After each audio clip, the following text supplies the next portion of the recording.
একসাথে এখানে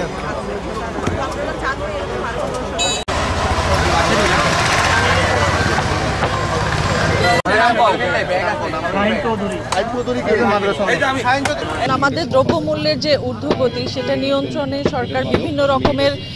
innovative idea করার জন্য যে নির্দেশনা দিয়েছে বা আমাদের দ্রব্যমূল্য কম করার জন্য এটা কিভাবে কমানো যায় সেই বিষয়ে আমাদের নির্দেশনা আছে যে আমরা যেন চেষ্টা করি এই বাজার মনিটরিং করে বা বিভিন্ন অভিযান চালিয়ে। তো এর মধ্যে আমি বলবো যে জনতার বাজার এই ধারণাটি এটি আমাদের নাটোরের যে ছাত্র 18 জন ছাত্র তারা এটি এই কনসেপ্টটা দাঁড় করিয়েছে এবং আমাদের জেলা প্রশাসনের সহযোগিতায় এই বাজারটি পরিচালিত হচ্ছে। এখানে সুলভ মূল্যে যে মাংস এবং অন্যান্য খাদ্য সামগ্রী পাওয়া যাচ্ছে সেটি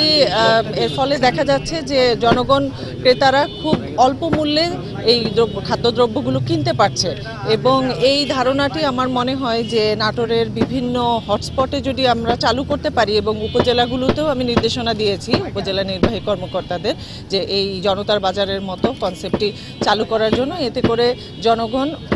সুলভ মূল্যে তাদের নিত্য প্রয়োজনীয় খাদ্য সামগ্রী কিনতে পারবে এবং এটা দেখা যাচ্ছে যে 100 গ্রাম 200 গ্রাম এই পরিমাণেও কিনতে পারছে। এর ফলে অধিক সংখ্যক ভোক্তার কাছে খাদ্য সামগ্রী পৌঁছাতে পারছে।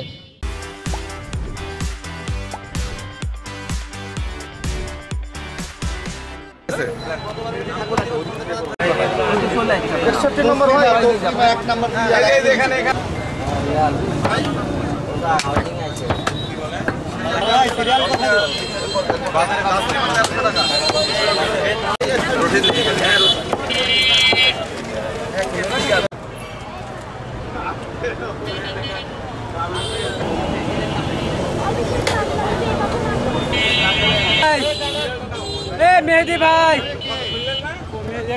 নিলাম দিলেন আপনাকে